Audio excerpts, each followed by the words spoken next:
സാറിൻ്റെ വെബിനാർ കഴിഞ്ഞിട്ട് ഞാൻ ആദ്യം ചെയ്തത് ഞാൻ പഠിക്കുന്ന ടേബിളിൻ്റെ ഫ്രണ്ടിൽ ഒരു വെള്ള പേപ്പറിൽ എൻ്റെ പേര് അതുപോലെ തന്നെ ജയിച്ച എക്സാം ജയിച്ച് തിരുവനന്തപുരം ഫസ്റ്റ് റാങ്ക് എന്ന് എഴുതുക ചെയ്തു. എന്നിട്ട് ഏറ്റവും താഴെ ഞാൻ തന്നെ അന്നത്തെ ഡേറ്റ് വെച്ച് സൈൻ ചെയ്യുകയായിരുന്നു ചെയ്തത്. അത് ഞാൻ എന്നോട് തന്നെ കൊടുത്തൊരു ഉറപ്പാണ്. സഹകാരിയിലോട്ട് ഞാൻ എത്തുന്ന സാറേ നമ്മുടെ യൂട്യൂബിലുള്ള വീഡിയോകൾ കണ്ടിട്ടാണ്. നമ്മുടെ കമ്മ്യൂണിക്കേബിൾ ഡിസീസിൻ്റെ ഒരു ക്ലാസ് കണ്ടുകൊണ്ടാണ് ആദ്യമായിട്ട് സഹകാരിയിൽ എത്തണമെന്നൊരു ആഗ്രഹം തോന്നിയത്. തിരുവനന്തപുരം ജില്ലയിൽ DHS ഹെൽത്ത് ഇൻസ്പെക്ടർ പരീക്ഷയിൽ 9ാം റാങ്ക് കരസ്ഥമാക്കിയിട്ടുള്ള നമ്മുടെ ഏറ്റവും വേണ്ടപ്പെട്ട അഖിലാണ് ഇന്ന് നമ്മളോടൊപ്പം ഉള്ളത്. അപ്പോൾ നമ്മുടെ സഹകാരി കഴിഞ്ഞ DHSൻ്റെ ഹെൽത്ത് ഇൻസ്പെക്ടർ നോട്ടിഫിക്കേഷൻ വന്നപ്പോൾ തന്നെ നമ്മൾ ആദ്യം ഫസ്റ്റ് അല്ലേ ഒരു ബാച്ച് സ്റ്റാർട്ട് ചെയ്യും. അതിനുശേഷം പെട്ടെന്ന് തന്നെ കൺഫർമേഷൻ ക്രാഷ് ബാച്ച്. അപ്പോൾ ക്രാഷ് ബാച്ചിലായിരുന്നു നമ്മുടെ അഖിൽ വന്നിട്ടുണ്ടായിരുന്നത്. അഖിൽ ഇത്ര 52 മാർക്ക് അല്ലേടാ, 52 മാർക്ക് സ്കോർ ചെയ്തുകൊണ്ടാണ് അഖിൽ 9ാം റാങ്കിലേക്ക് എത്തിയിട്ടുള്ളത്. അപ്പോൾ ഈ ചെറിയൊരു അവസരത്തിൽ ഈ ഷോർട്ട് സ്പാൻ ഓഫ് ടൈമിൽ നമുക്ക് ഇതുപോലൊരു വിജയത്തിലേക്ക് എത്തണമെന്നുണ്ടെങ്കിൽ അതിന് വേണ്ടിയിട്ട് അഖിൽ അഡോപ്റ്റ് ചെയ്തിട്ടുള്ള രീതികൾ, അദ്ദേഹത്തിൻ്റെ സ്ട്രാറ്റജീസ്, ഇതെല്ലാം ഇന്നിപ്പോൾ നിങ്ങളടുത്ത് ഡിസ്കസ് ചെയ്യും. അപ്പോൾ അഖിലെ ഈ ഒരു ഷോർട്ട് സ്പാൻ ഓഫ് ടൈമിലെ പ്രിപ്പറേഷൻ, ഇപ്പോൾ ആക്ച്വലി നമ്മുടെ ഡിപ്ലോമ കഴിഞ്ഞിട്ട് ഇപ്പോൾ എത്ര നാളായി? Diploma കഴിഞ്ഞിറങ്ങിയ first എക്സാമാണ്. കഴിഞ്ഞിറങ്ങിയ ഫസ്റ്റ് എക്സാം നമ്മുടെ വൈഷ്ണവിയൊക്കെ പോലെ അല്ലേ? അപ്പോൾ അതൊരു ഭാഗ്യം കൂടെയാണ് അല്ലേ? നമ്മൾ പഠിച്ചിറങ്ങിയ ഉടനെ പരീക്ഷ എഴുതാൻ അവസരം കിട്ടുക എന്ന് പറയുമ്പോൾ വലിയ ഭാഗ്യം കൂടെയാണ്. അപ്പോൾ നമ്മൾ ഈ പഠിച്ചിറങ്ങിയപ്പോഴേ തന്നെ കോച്ചിങ് എന്നുള്ളൊരു തോട്ടിലേക്ക് വന്നായിരുന്നു അല്ലേ? വന്നായിരുന്നു സാറേ. അപ്പോൾ എക്സാം വരാൻ സാധ്യതയുണ്ടെന്ന് നമ്മൾ എക്സാം നമ്മുടെ നടന്ന സമയത്ത് തന്നെ പറഞ്ഞിട്ടുണ്ടായിരുന്നു, കേസും മറ്റു കാര്യങ്ങളൊക്കെ ആയിട്ട്. അപ്പോൾ എക്സാം എന്തായാലും പ്രതീക്ഷിച്ചിരുന്നു. പഠിച്ചിറങ്ങിയപ്പോൾ തന്നെ വ്യക്തമായിട്ടൊരു ഐഡിയ ഇല്ലായിരുന്നു, നമുക്ക് എങ്ങനെ പഠിക്കണം എന്നൊരു ഐഡിയ ഇല്ലായിരുന്നു. കാരണം നമ്മൾ ഡിപ്ലോമയ്ക്ക് പഠിക്കുന്നതിനേക്കാളും കുറേ അധികം വ്യത്യാസമുണ്ട് PSCയുടെ ക്വസ്റ്റ്യൻ എടുത്ത് നോക്കുമ്പോഴത്തേക്കും. അപ്പോൾ അതൊരു വലിയൊരു പ്രശ്നമാണ് എല്ലാവരും സംബന്ധിച്ചിടത്തോളം. പക്ഷെ അത് നമുക്കിപ്പോൾ ഈ ഒരു 4 മാസം കൂടെ നമുക്ക് എത്രത്തോളം ടാക്കിൾ ചെയ്ത് മുന്നോട്ട് വരാൻ പറ്റി അല്ലേ? ആദ്യം കൃത്യമായിട്ടൊരു ഐഡിയ ഇല്ലായിരുന്നു സാറേ. ഞാൻ സാറിനോട് നേരത്തെ പറഞ്ഞതുപോലെ സഹകാരിയിലോട്ട് ഞാൻ എത്തുന്ന സാറേ നമ്മുടെ യൂട്യൂബിലുള്ള വീഡിയോകൾ കണ്ടിട്ടാണ്. നമ്മുടെ കമ്മ്യൂണിക്കേബിൾ ഡിസീസിൻ്റെ ഒരു ക്ലാസ് കണ്ടുകൊണ്ടാണ് ആദ്യമായിട്ട് സഹകാരിയിൽ എത്തണമെന്നൊരു ആഗ്രഹം തോന്നിയത്. കാരണം നമ്മൾ പഠിച്ചതിൽ നിന്ന് വ്യത്യസ്തമായിട്ട് ഒരു ക്ലിയർ ആയിട്ട് കട്ടായിട്ട് നമുക്കൊരു കിട്ടിയെന്നുള്ളതാണ്.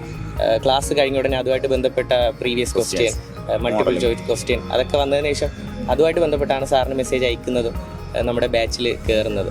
ശരിക്കും പറഞ്ഞാൽ സഹകാരിയിൽ കയറിയതിന് ശേഷമാണ് നമുക്കൊരു ഐഡിയ കിട്ടിയത് എന്ത് ചെയ്യണമെന്ന്. ഇപ്പോൾ നമ്മുടെ മൊഡ്യൂൾ ബേസ് ആയിരുന്നാലും ഇങ്ങനെ പരന്ന് കിടക്കുന്ന സാധനം നമുക്ക് ക്ലിയർ ആയിട്ട് അടുക്കും ചിട്ടയോടുകൂടി നമ്മുടെ ആപ്ലിക്കേഷനിൽ 10 മൊഡ്യൂൾ, അതിനകത്ത് സബ് ടോപ്പിക്കായിട്ടുള്ള ചെറിയ ചെറിയ ഫോൾഡറുകൾ, അപ്പോൾ കൃത്യമായിട്ട് ഏതൊക്കെ നമുക്ക് തീർക്കണം എന്നുള്ള ഒരു ഐഡിയ കിട്ടിയത് സഹകാരിയിൽ വന്നതിന് ശേഷമാണ്. അപ്പോൾ അത് നമ്മൾ ആ ഒരു ക്ലാസ് പ്ലാൻ ചെയ്യുന്ന രീതി എന്ന് പറയുമ്പോഴത്തേക്കും എപ്പോഴും നമുക്ക് ആ ഒരു ഫൈനൽ സിലബസ് എടുക്കുക. അതിനകത്ത് ഉറപ്പായിട്ടും നമുക്ക് HIയുടെ സിലബസ് എന്ന് പറയുമ്പോഴത്തേക്കും ഓരോ ഹെഡിങ് മാത്രമേ ഉള്ളൂ എന്നുള്ളതാണ്. അതാണ് ഒരു പ്രധാനപ്പെട്ട ഒരു പ്രശ്നം. അപ്പോൾ അതിനകത്ത് സബ് മൊഡ്യൂൾ ക്രിയേറ്റ് ചെയ്യുക എന്ന് പറയുമ്പോഴത്തേക്ക് ഇപ്പോൾ PSC സബ് മൊഡ്യൂൾ തന്നേ കുഴപ്പമില്ല, ഇപ്പോഴും തന്നിട്ടില്ല. വളരെ വേഗമായിട്ടുള്ള സിലബസാണ് നമ്മുടെ മുന്നിലുള്ളത്. പിന്നെ നമുക്ക് ആകെ ഉള്ളത് അടുത്ത് നമ്മുടെ കരിക്കുലമാണ് അല്ലേ, നമ്മുടെ ഹെൽത്ത് ഇൻസ്പെക്ടർ പഠിക്കുന്ന കരിക്കുലം. അപ്പോൾ ആ കരിക്കുലത്തിൻ്റെ കൂടെ അടിസ്ഥാനത്തിലാണ് നമുക്ക് ആ ഒരു ഇത് ചെയ്തെടുക്കാൻ പറ്റുക. അപ്പോൾ എത്രത്തോളം പഠിച്ച് തീർക്കണോ എന്ന് ശരിക്കും പറഞ്ഞാൽ നമുക്കൊരു ആശയം ഈ ഒരു സിലബസ് കണ്ടാൽ കിട്ടത്തില്ല. അതാണ് അങ്ങനെയുള്ളൊരു സിലബസാണ് നിലവിൽ ഇപ്പോഴും PSC ഈ ഒരു പരീക്ഷയ്ക്ക് ഫോളോ ചെയ്തുകൊണ്ടിരിക്കുന്നത്. എന്തായാലും MCSന് അങ്ങനെ വരില്ല എന്ന് നമുക്ക് പ്രതീക്ഷിക്കണം, അതിനുവേണ്ടി പ്രാർത്ഥിക്കുക. ഓക്കെ, അപ്പോൾ അങ്ങനെ വന്നപ്പോഴത്തേക്ക് നമുക്ക് കുറച്ചും കൂടി ധാരണ കൃത്യമായിട്ട് വന്നു എന്നുള്ളതാണ് അല്ലേ? അപ്പോൾ അതുപോലെ എക്സാമിനേഷൻ എഴുതിയുള്ള പ്രാക്ടീസിനെ കുറിച്ച് എന്താണ് അഖിലിൻ്റെ അഭിപ്രായം? എക്സാമിനേഷൻ സാർ നമ്മളിപ്പോൾ ഒരു ക്ലാസ് കണ്ടു കഴിഞ്ഞാൽ ഉടനെ തന്നെ നമുക്ക് അതുമായിട്ട് ബന്ധപ്പെട്ട ക്വസ്റ്റ്യൻ കിട്ടുകയാണ്. അതുമായിട്ട് ബന്ധപ്പെട്ട പരമാവധി ക്വസ്റ്റ്യൻ ഒരു ക്ലാസ്സിനകത്ത് നമുക്ക് ഓരോ വരിയും കീറി മുറിച്ച് എത്രത്തോളം ക്വസ്റ്റ്യൻ തരാൻ പറ്റും അത്രയും ക്വസ്റ്റ്യൻ നമ്മുടെ സഹകാരികൾ ഉൾപ്പെടുത്തിയിട്ടുണ്ടായിരുന്നു. പിന്നെ നമുക്ക് എക്സാം എത്ര തവണ വേണമെങ്കിലും റിപ്പീറ്റ് ചെയ്ത് ചെയ്യാൻ പറ്റും. നമുക്ക് എല്ലാ ആഴ്ചയിലും ഒരു റിവിഷൻ എക്സാം വരും, അപ്പോൾ നമുക്ക് കൃത്യമായിട്ടുള്ള ഒരു റിവിഷൻ കിട്ടുന്നുണ്ട്. വീക്കിലി എക്സാമിനേഷൻ എപ്പോഴെങ്കിലും ഫസ്റ്റ് റാങ്ക് അടിച്ചിട്ടുണ്ടോ? അടിച്ചിട്ടുണ്ട് സാർ, 1-2 തവണ അടിച്ചിട്ടുണ്ട്. ഓക്കെ, ഇത്ര മാത്രമേ പറയാനുള്ളൂ. നിങ്ങൾ സഹകാരിയുടെ ഒപ്പം പ്രിപ്പയർ ചെയ്യുന്നുണ്ടെങ്കിൽ നിങ്ങൾ 3-4 പ്രാവശ്യമെങ്കിലും വീക്കിലി ഫസ്റ്റ് അടിക്കാൻ വേണ്ടി ശ്രമിക്കുക. എപ്പോഴും എല്ലാ ദിവസവും ഫസ്റ്റ് അടിക്കാൻ വേണ്ടി ശ്രമിക്കണം, എപ്പോഴും ഫസ്റ്റ് അടിക്കാൻ പറ്റണമെന്നില്ല. പക്ഷേ നിങ്ങൾ എല്ലാ വീക്കിലും 90+ അടിച്ചാൽ മാത്രം മതി, ബാക്കി നമുക്കത് അഷുറൻസ് തരാൻ പറ്റും. കാരണം നമ്മുടെ ഗുണമല്ല, പഠിക്കുന്ന നിങ്ങളുടെ ഗുണമാണ്. കാരണം തുടക്കം തൊട്ട് ഒടുക്കം വരെ ഒരേ ഒരു മൈൻഡ് സെറ്റ് നിൽക്കുക എന്ന് പറയുമ്പോഴത്തേക്കല്ലേ, അതാണ് കൃത്യമായിട്ട് റാങ്ക് ലിസ്റ്റ് വരുന്നത് കൊണ്ട് തന്നെ നമുക്കൊരു ആദ്യത്തെ റാങ്ക് ലിസ്റ്റിൽ പിറകോട്ട് വരുമ്പോൾ നമുക്ക് അടുത്ത ആഴ്ച എങ്ങനെയെങ്കിലും ഒന്ന് മുന്നോട്ട് വരണം എന്നൊരു തോന്നലുണ്ടാവും. അതെ, വളരെ ഇമ്പോർട്ടൻ്റ് ആണ്. നമ്മൾ മത്സരത്തിൻ്റെ പൾസ് അറിയുക, അതിനോടൊപ്പം മത്സരത്തിനൊപ്പം നിൽക്കുക എന്നുള്ള കാര്യം വളരെ ഇമ്പോർട്ടൻ്റ് ആണ്. അപ്പോൾ അത് നമുക്ക് എല്ലാ വീക്കിലി എക്സാമിനേഷനും നമുക്ക് ആപ്ലിക്കബിൾ ആണ് ഈ ഒരു കാര്യം എന്ന് പറയുമ്പോഴത്തേക്കും.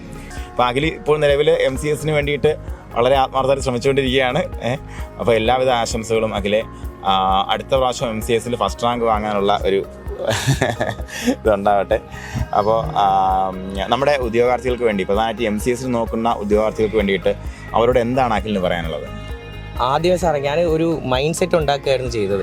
ഇപ്പോൾ നമ്മൾ ജസ്റ്റ് ഒരു എക്സാം അറ്റൻഡ് ചെയ്തപ്പോൾ സാറിൻ്റെ ഒരു വെബിനാർ ഉണ്ടായിരുന്നു. ആ വെബിനാറിൽ സാറ് തന്നൊരു മോട്ടിവേഷൻ ഉണ്ട്. അപ്പോൾ പിന്നീട് ഞാൻ ചെയ്തത് നമ്മുടെ വീട്ടിലെ സാഹചര്യങ്ങൾ, എല്ലാ സാഹചര്യങ്ങളും ഈ പഠിത്തത്തിലോട്ട് ഫോക്കസ് ചെയ്യുക എന്നുള്ളതായിരുന്നു.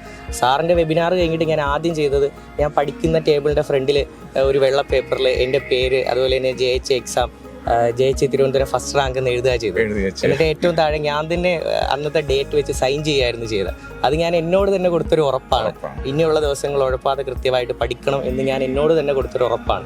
അതുപോലെ തന്നെ സഹകാരിയിൽ ഞാൻ നേരത്തെ പറഞ്ഞില്ല, ഈ ഫോൾഡർ തിരിച്ചുള്ള അത് കൃത്യമായിട്ട് ഞാനൊരു A4 സൈസ് പേപ്പറിൽ എഴുതി പഠിക്കുന്ന ചുറ്റും ഇങ്ങനെ ഒട്ടിച്ച് വെക്കുമായിരുന്നു. ഒരു തവണ ഒരു ക്ലാസ് വീണ്ടും കണ്ടതിന് ശേഷം ഒരു ടിക്ക് ഇടുമായിരുന്നു. അങ്ങനെ എൻ്റെ ഒരു ലക്ഷ്യം എന്ന് പറയുന്നത് എക്സാമിന് കയറുന്നതിന് മുമ്പ് പരമാവധി ടിക്കുകൾ ഓരോന്നിലിട്ട് റിവിഷൻ കൊണ്ട് നിറയ്ക്കുക എന്നുള്ളതാണ്. എങ്കിലും പെട്ടെന്ന് വന്ന എക്സാം ആയതുകൊണ്ട് തന്നെ അവസാനം വന്ന ക്ലാസ്സുകളൊന്നും കൃത്യമായിട്ട് ഫോളോ അപ്പ് ചെയ്യാനും പറ്റിയിട്ടില്ല. അതിലൊരു നിരാശയുണ്ട്. കാരണം ഇപ്പോൾ MCSൻ്റെ പഠിച്ചു തുടങ്ങിയപ്പോൾ സാറിൻ്റെ ഡിസാസ്റ്റർ മാനേജ്മെൻറ്റ് ക്ലാസ്സൊക്കെ ശരിക്കും പറഞ്ഞു കഴിഞ്ഞാൽ ആ ഡിസാസ്റ്റർ മാനേജ്മെൻറ്റ് ക്ലാസ്സൊക്കെ എനിക്ക് ആ എക്സാമിന് കുറച്ചുകൂടി ഒന്ന് ചെയ്യാൻ പറ്റിയിരുന്നെങ്കിൽ ഈ 9 എന്ന് പറയുന്ന റാങ്ക് കുറച്ചുകൂടി മുകളിലോട്ട് എത്തിക്കാൻ പറ്റുമായിരുന്നു. ആ ഒരു മേഖലയിൽ നിന്നുള്ള ക്വസ്റ്റ്യനെ അറ്റൻഡ് ചെയ്തിട്ടില്ല. അപ്പോൾ ഇപ്രാവശ്യം എന്ന് പറയുമ്പോഴത്തേക്കും നമ്മളത് ഫുൾ ഫ്ലെഡ്ജ്ഡ് ആയിട്ടാണ് നമ്മുടെ കുട്ടികൾ, നമ്മുടെ ടീം ഫുള്ളായിട്ട് നിൽക്കുന്നത്. അപ്പോൾ എല്ലാവരും വളരെ ആത്മാർത്ഥമായിട്ട് വർക്ക് ചെയ്യുക. MCS പരീക്ഷ നിങ്ങൾക്ക് ഈസി ആയിട്ട് അച്ചീവ് ചെയ്യാൻ പറ്റും. ഒറ്റ കാര്യം പറയാനുള്ളത്, എനിക്ക് തോന്നിയിട്ടുള്ളത് പലപ്പോഴും നമ്മുടെ ഈ പരീക്ഷയുടെ കട്ട് ഓഫ് ഒക്കെ കുറയുന്നത് പലപ്പോഴും എല്ലാവരും ഫുള്ള് കവർ ചെയ്യാത്തതുകൊണ്ട് തന്നെ ആയിരിക്കും അല്ലേ? ആയിരിക്കും സാറേ. കഴിഞ്ഞ എക്സാമിനെ സംബന്ധിച്ച് ഇടയ്ക്ക് നമ്മുടെ ഒരു ഇൻ്റർവ്യൂവിൽ ഒരു റാങ്ക് ഹോൾഡർ പറഞ്ഞതുപോലെ എല്ലാവർക്കും സമയം കിട്ടിയില്ല. അതുപോലെ തന്നെയാണ് നമുക്കുള്ളൊരു സമയം, എല്ലാവർക്കുള്ള സമയം തന്നെയാണ് നമുക്കുള്ളൊരു സമയം. അപ്പോൾ ആ ഒരു ഇതുണ്ടായിരുന്നു. സമയം കിട്ടാത്തപ്പോൾ ആദ്യം ഒരു ടെൻഷൻ ഉണ്ടെങ്കിലും നമുക്ക് പരമാവധി കാര്യങ്ങൾ കവർ ചെയ്തിട്ട് എക്സാം ഹാളിൽ പോവുക എന്ന് പറയുന്നൊരു ആ ഒരു പോയിന്റ് ഓഫ് വ്യൂലാണ് നമ്മളെ തോട്ട് വന്നിട്ടുണ്ടായിരുന്നത്. അപ്പോൾ എല്ലാവരും കൃത്യമായിട്ട് വളരെ മനോഹരമായിട്ട് വർക്ക് ചെയ്യുക. MCSൻ്റെ നോട്ടിഫിക്കേഷൻ വരികയാണ്. നിങ്ങളുടെ എല്ലാവരുടെയും സ്വപ്നമാണ് ഒരു യൂണിഫോം പോസ്റ്റ് എന്ന് പറയുമ്പോഴത്തേ അല്ലേ? അപ്പോൾ എല്ലാവർക്കും വിജയാശംസ നേരെയാണ്. അഖിലിനോടൊപ്പം